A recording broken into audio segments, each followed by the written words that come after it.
What's happened to you? I got covered in eggs. Where's your colander? Above my head. Where the hell did you think it was? Could have been worse. Not much. No, there's... How many were there? 5 eggs, and There's a bit left in the bottom. The only thing that slightly worries me looking at you... Is that one of my eyes is welded together with egg? No. That doesn't worry me at all, no. This is the most comfortable car here. Yes, it is. Which meant that with my sports suspension, I was likely to become a human animal. Right, here. Oh! Accelerate up to 30 miles an hour. Good. It honestly isn't looking as bad as your... It is now looking as bad as your car. Not enjoying it at all. It's gone down my neck. Also, just get on. It's a bumper. It's not going well.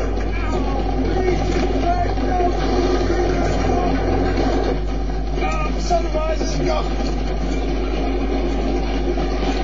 I was looking at the other day how many classics Led Zeppelin. I mean classics like Stairway. Oh dear. It wasn't even worth measuring the egg residue, because I'd lost so much money for bits falling off. Door mirror. Glove box lid. Oh, and this funny thing. Well, that's 3. This. 4. And that. 5. Technically that. 6. I fired up the Rover. It does that. I've got more on the front. What's Well, that? because mine was, they could only mount it on the, because I have to sit further forwards than you, because I'm short. That's what it is. No, that looks pretty poor. Coil springs absorbing all the bumps nicely. There's a lot of weight on those springs.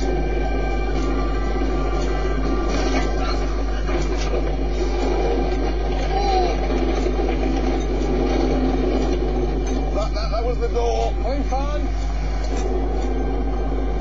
Still, I'd only lost one thing. 2 things. Sun bleach, doesn't it? What you need to do is find a bit that's not been exposed. British Radio was an official colour. No worries. Except I desperately needed to wash my hair. Oh, get off, Jeremy, that's disgusting. I don't know which is worse. What I've just done is I've wiped my hair on a seat that's 30 years old and has had some Midlander's bottom on it. So I borrowed Myra's wet weather skid pen. Yeah, now I'm drifting and washing my hair. It's a world first. You're drifting, I'm drifting off. We'd tested speed, handbrakes and ride comfort. But there was one more thing. I was told to weld my door back in place and report with the others to the Top Gear test track. In dry suits.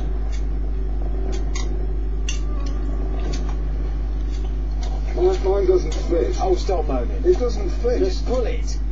There you go. Oh, it's like watching it give birth to a thing. We were given a challenge. What? Your cars will now be filled to the brim with water, and then you will drive round the track. That explains it. Well, how will you breathe? It doesn't say. It says when the water level drops below the bottom of the steering wheel, you will stop. The person who covers the greatest distance is the winner. Yeah, the water will come out of all the panels that don't fit properly. Yeah. So the quicker the water comes out, the less well made it is, and the shorter the distance. speed side of it as well. See, water can be gushing out. If you've got a really fast car, you'll go miles. Actually, it's quite a thorough test because it tests performance and build quality for the water that... It's pretty thorough. It does say you go first. Right, so off you go. See ya. See you. You go first. You're going to be the first person ever to drive a car underwater. Were you making it up? The cars would be filled by fire trucks, and to make sure they didn't leak so badly that they couldn't be brimmed with water, the doors were sealed with gaffer tape. You could have used warm water. It's freezing. Oh, there's 30-odd years worth of fag ends and fluff coming up on top. Look at it going up the window. It's fantastic. Oh, I can hear it. Yeah, go. The extra weight did blunt the dolly's performance.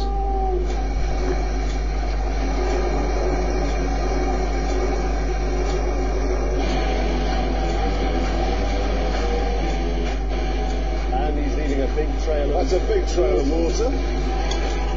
Fortunately, because the water came out so quickly, I was soon able to pick up some speed. Now, one of the things they were saying is that the weight of the water is so immense that as you go around the corner, it could slosh over to one side and roll over.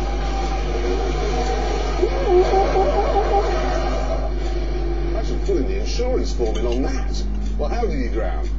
This is going to take more than that. Despite the dolly's leakiness, I made it past Hammerhead. That's fallen out. Whew. I better be honest, that's just dipped below the steering wheel now. He stopped. He stopped just before the follow-through. More than half a lap. More than half a lap. You can beat that? Let's see. Here we go. Oh, look at this, look at this. One of the issues with the Austin Princess we're able to determine now, very badly fitting door handles. It should have been called the Austin Colander.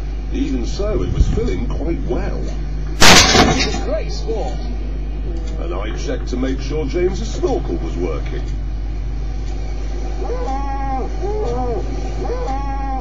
And go! Wow, look at the speed! Because the other great thing was James still has no idea how to drive around this track. He never does power tests. Yeah, he's done it right, he's done it right. About at the same speed Terry Wogan went round it. Nevertheless, James was doing brilliantly. I'm going to pass Hammond. There it is. Yes! In fact, the Princess could hold its drink so well, he did a full lap. He's not cheating. I can't believe it. And then he passed Hammond again. Yes! Yes! I've just lost it. You've been lapped. Doesn't happen every day. Lapped by Captain Slow. In an Austin Princess full of water.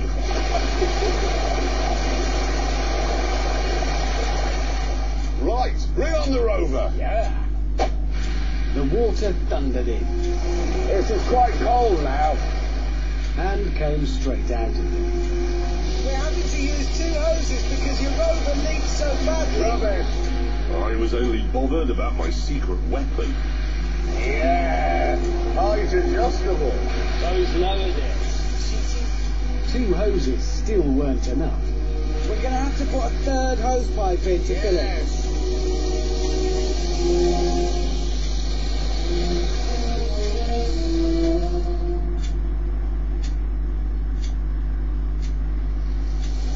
Jeremy, it's not filling up. Yes, it is. No, it isn't. Eventually, we became bored and the tankers became empty. So we sent him on his way. Go! Yeah! Feel the power! It's looking good.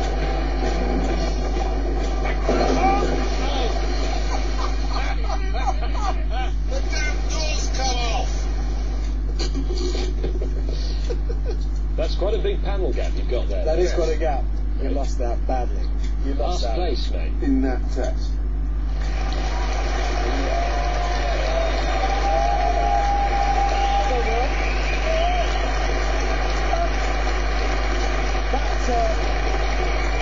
That wasn't even the door that you welded back on. No! I tell you exactly what happened here. This car, this Rover, has been lightly, restored by some previous owner who was probably an ape.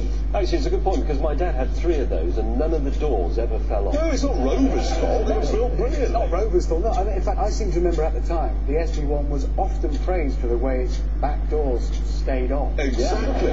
No, it was one of the key features of the car. Yes. Anyway, now we've got to do some totting up. We've got the chart over here. I've got a pen. Now, this is what we paid for the cars. We were given £100 if we could get to The top secret test track, yes, on the A5 without any mechanical problems. Yeah, I didn't do that. No, I didn't do that. I didn't do that. No, so that's no pounds to us for that. No. The power test against the Datsun. Nothing.